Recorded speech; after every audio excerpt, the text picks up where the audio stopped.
Welcome back. I'm Kim Bailey and in absentia, she's Fuliana Osborne. Today we conclude our discussion with Josh and Krystle Hockley, our elite athletes. And this week we're talking about how we shut off, how we shut down, how we stop thinking about all of the goals that we're trying to reach. And you know that Josh is fairly committed to goals, day in, day out. And also we look at how they look for inspiration outside of the sport. Not motivation, but inspiration. So let's get started. Just in winding up a little bit, because we've talked for some considerable time now. Our social side of things. That's Kim, right. You know, like, We can tick the social box we've today. seen that, we just tick a box. Oh, the time you spend, you could tick a week's worth of social box. And I actually want to talk about time off. I want to talk about how you decide it's time to stop and have a break, how you determine how long a break you need, and because you're so focused on all of these things and all of this juggling, how do you shut down? How do you stop? Well, Josh, this is something that Josh has been really good over the last few years. He can switch on and switch off when he needs to. I struggle a bit because I'm very much a routine person, so I get into the routine and then the race is over and I'm like, oh, hang on, what now? Whereas Josh is very good at going, okay, we're in race mode, okay, now we're in...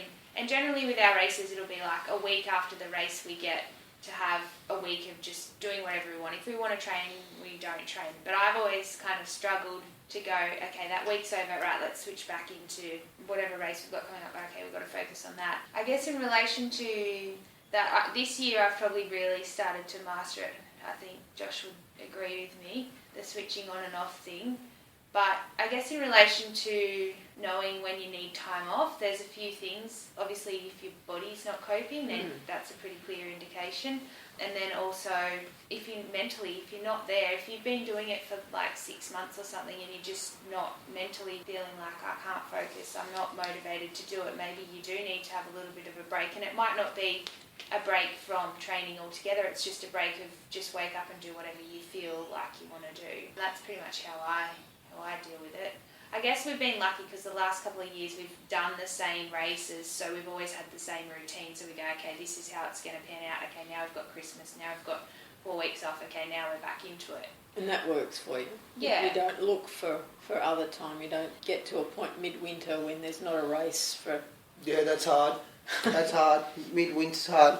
It is. It's hard to get motivated to actually train in winter, but I don't mind the block of training over winter because it's a big building block and it just all kind of starts to flow But we together. always do struggle. From the 30th of November, like in 3 weeks, this is our last race. And then normally our first race back is like at the start of May. So we have Christmas, we have a break and we enjoy it. And then normally New Year's Day, we get back into it. And pretty much all it is, it's 5 months to our next race. So back to using goals to motivate us. Once May comes, it's like we tick that box and then we look at the next goal and we tick that one and then we look at the next one, tick that. But from Christmas to May, it is a little bit harder because it's like you do sometimes wake up and go, why are we doing this? Yeah. Why are we getting up this early? Why are we doing this? So that's probably the hardest part. I think switching on and switching off isn't such a drama with me. I know it's healthy. I laugh. Some people, I have a glass of red wine with a friend at someone's wedding or at a gathering. People look at me really strange. And it's like, you're an athlete, or what are you doing drinking a red wine? You got to learn to switch off and switch back on. To tell you the truth, Kim, I think the thing that I struggle with is knowing when to stop setting goals. This year I've pushed the envelope. I've added a couple more extra races into my calendar than what I normally do.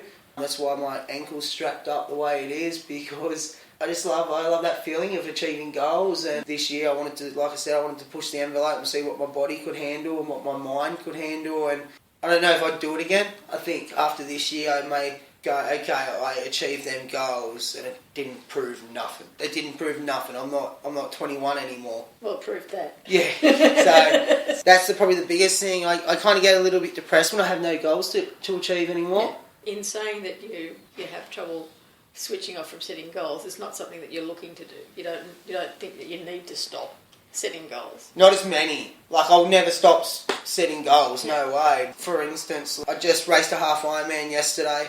I'm meant to be racing another half Ironman in another 2.5 weeks, and then 4 weeks from that I'm meant to be racing another full Ironman, and then 8 weeks from that another full Ironman, and then I've got the World Champs after that. Like, sometimes I go, geez, like, how much do I want to achieve? So downtime, and well, that's the thing. When you put all them goals together, you don't have the option to turn off. Krystle is a couple of weeks out of race day, so she kind of switched off this weekend and kicked back and freshened up, where I'm like, well, I had to stay in race mode. I don't know, I've never had a problem with switching off because I know it's Christmas time, and I think that might have came through, channeled down through my parents and, you know, the way they raised me. Got to get up and go to school. Never had a problem going to school, and got to go and work, get up and go to work. I just think I just moved that work ethic over into my racing. Can you see a time where you won't want to be competitive? Nah. Some of the oldies, like 70-year-old people doing the triathlons, and me and Josh both go, that'll be us. Yeah. I see like this old ripped guy, like, you know, old 60-year-old. Thanks very much. You know, I'm 4 weeks away from it. Yeah, maybe you have I'm to not come ripped, race. so I'm right. But I'll see someone like that, I'm like, hey babe, that'll be me. That'll be me, babe, you know. I don't think anyone can stop being... Anyone that's competitive, it's built in. I don't think we can stop it. That's why I said before, whoever's competitive, go out there and set some high goals and go out there and achieve them. I guarantee you guys will be able to do it, because, I don't know, I think it's a gift for people that's competitive. As long as you're humble about it, I think it's a gift being competitive. Well, being competitive is what you are internally. Being competitive is not about having someone else fail. It's about making sure that you do the best that you can to achieve the goal that you have set for yourself. And the goal you set for yourself is not that someone else will fail. It's that you will do as well as you can.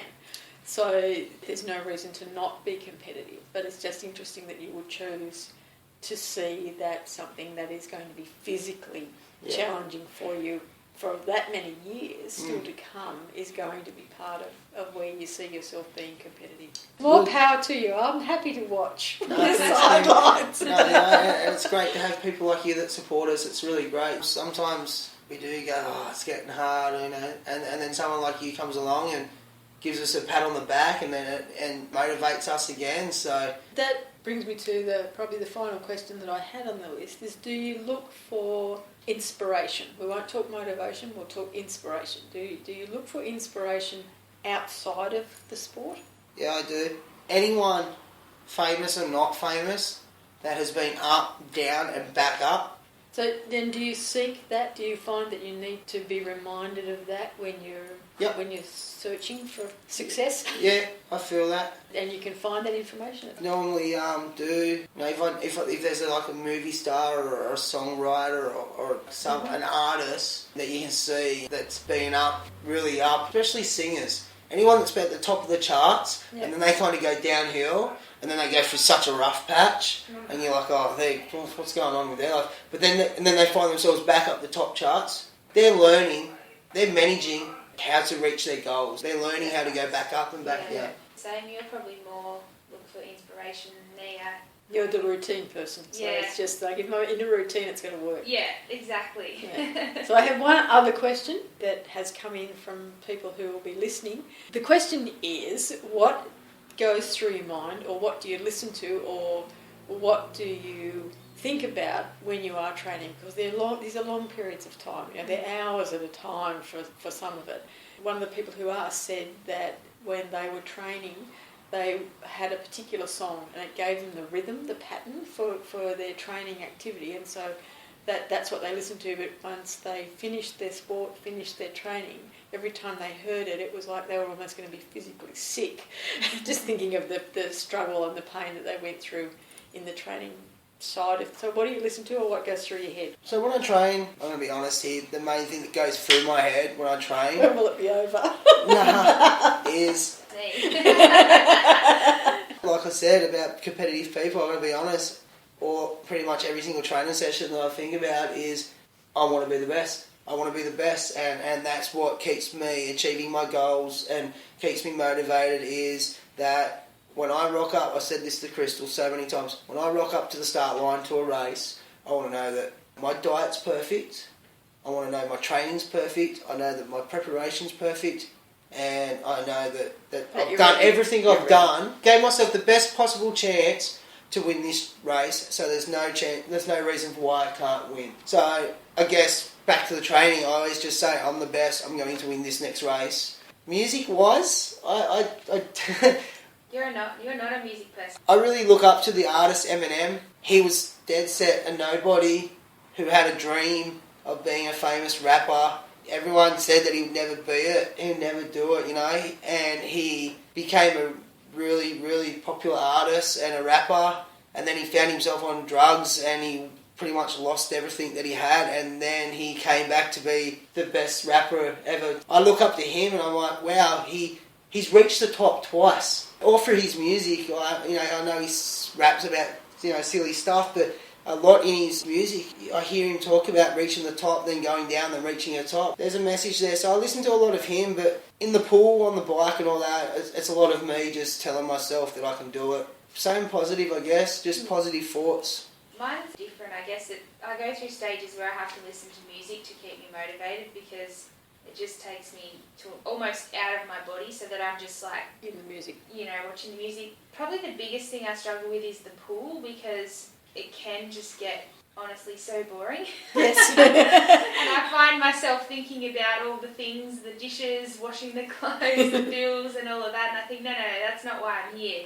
And then I just try to focus on form, and because Josh does give me a lot of focus on being the best and the best you can be, and so I try to take that on board. Probably my biggest thing that I do struggle with is the mental side of things. Like, I have no problem doing the physical side of things, but getting myself in the right headspace sometimes, I do struggle with that a bit. Well, I think we've probably covered all of the things that we have been asked to ask you, or that we thought about talking to you about. We do both thank you for your time today. It's been a good session of discussion, and for your honesty and your views on all of the topics that we've talked about. We just heard that Josh and Krystle seek their motivation, inspiration and learning not just within the sport field, but outside that. For example, they told us how they listen to people who are maybe singers, actors, who made it top of the chart, and how they got there. They learn from that.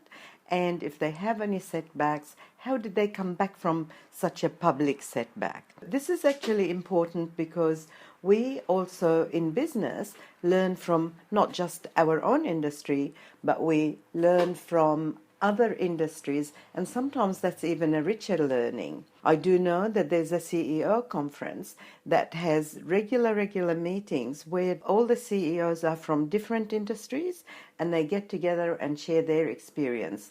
And from the feedback I got from some of those CEOs is that they found it very, very enriching and very comfortable to talk about their similar and different experiences. We also heard, I should say, Josh and Krystle again confirmed that age is no barrier to setting and achieving goals.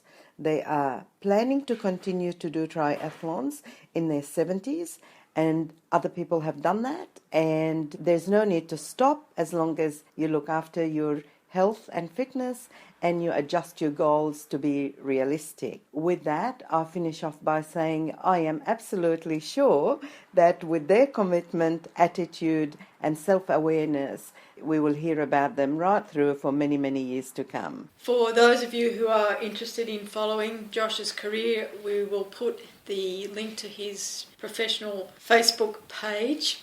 And for those of you who are interested in pursuing the sponsorship side of things, we'll ask you to email us and we will pass on your details to him. So thank you both for being here with us on Inside Exec today. I'm Kim Bailey. She in absentia is Fuliana Osborne. Awesome. That was so fun.